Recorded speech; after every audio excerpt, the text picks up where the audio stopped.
The plague in medieval Europe was the deadliest epidemic, killing perhaps half of the population at the time. The plague reached its peak in Europe in the mid-14th century. In science, there have long been debates about where this pandemic began, whether it was in East or Central Asia. The Black Death was named from the distinctive black markings that made it evident whether somebody had caught the sickness, which meant that the sufferer was sentenced to death quickly. Philip Slavin, an economics and environment historian from the University of Stirling in Scotland, who specializes in the European Black Death epidemic, has discovered information about a cemetery in Kyrgyzstan whose tombstones from the first half of the 14th century directly mention the plague.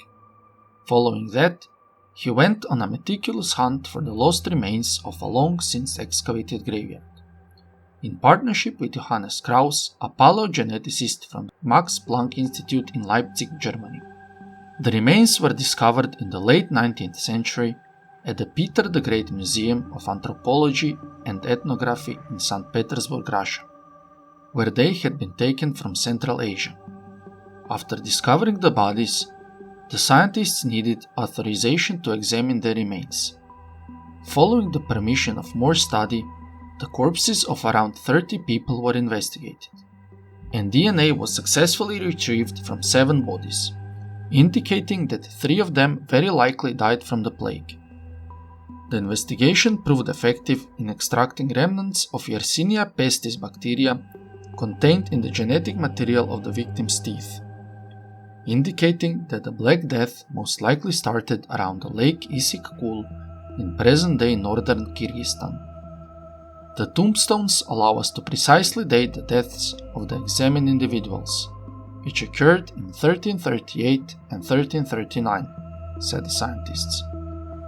Following the outbreak in Kyrgyzstan, it spread along trade routes, and the Crimean Peninsula was among the first to be stricken in 1346.